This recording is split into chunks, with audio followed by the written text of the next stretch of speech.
Pak. Selamat siang. Izin Pak, ini kan banyak desakan tentang dihilangkannya studi tour. Tanggapan Bapak sebagai seorang tenaga pendidik atau seorang guru gimana Pak? Baik, di awal saya izin memperkenalkan diri. Nama saya Imam dan saat ini saya mendapatkan amanah untuk menjadi Kepala SMP Negeri 216 Jakarta yang tegak berdiri di Jalan Salemba Raya nomor 18. Terkait yang ditanyakan Mas Erwin, tanggapan terhadap study tour saat ini, kami melihat bahwa banyak fenomena yang akhirnya kerap kali orang cenderung untuk tertarik, bahkan fenomena ini diangkat kepada sebuah permukaan untuk dikaji. Apakah dan sejauh mana kita ini perlu adanya study tour atau mungkin bahkan tidak perlu. Jadi kalau pertanyaannya, apa yang Bapak ketahui terkait study tour dan apakah perlu ada study tour? Maka saya secara pribadi, study tour itu tidak harus ada. Sifatnya adalah fakultatif. Bisa diadakan untuk orientasi tertentu, jelas pada sebuah hasil dan berpikir kepada dampak sebuah hasil. Tetapi jika tidak diadakan pun mungkin tidak menjadi masalah, karena kembali orientasinya sudah lagi bergeser. Itu Mas. Nah, kembali lagi Pak kepada studi tour itu urgensinya apa Pak? Urgensi dari study tour itu di awal ya, tapi perlu saya infokan kembali untuk kondisi di Dinas Pendidikan Provinsi DKI Jakarta. Lagi-lagi kami saat ini sudah tidak lagi mengenal study tour. Yang ada ketika itu harus dilakukan adalah studi banding yang bergeser pelan-pelan nomenklaturnya menjadi studi tiru. Kami studi banding tidak perlu menuju luar daerah yang jauh. Bisa jadi kami studi banding, studi tiru sesama sekolah yang berada di Jakarta yang mungkin teridentifikasi bahkan kualifikasinya jauh di atas kami. Maka kami akan berkunjung kepada sekolah itu bagaimana penyelenggaraan pembelajarannya sehingga outcome-nya itu menjadi hebat.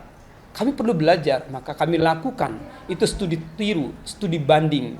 Jadi yang namanya studi banding, studi tiru yang kami lakukan ini mungkin bahasanya sudah lagi tidak bergeser dari studi tour. Kami sudah tidak lagi mengenal studi tour.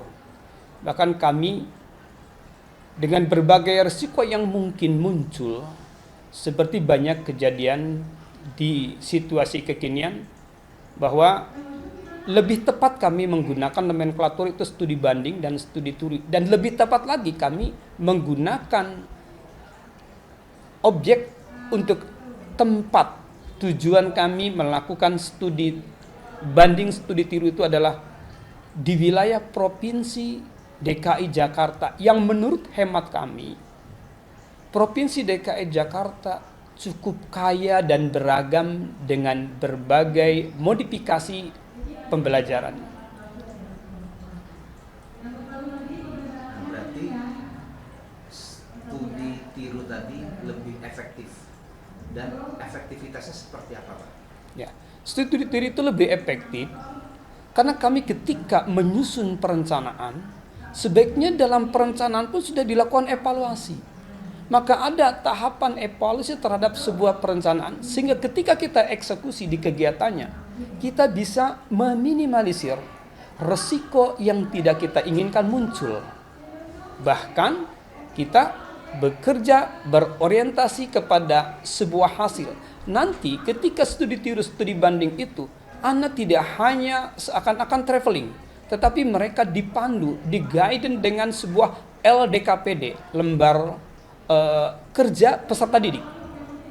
mereka akan ada mengikuti alur, mengikuti acuannya, sehingga ketika tiba kepada satu objek itu mereka tidak liar, tapi sudah terguidance dengan lembar kerja peserta didiknya, dan kami prediksi bahwa itu akan membuahkan hasil yang kita inginkan.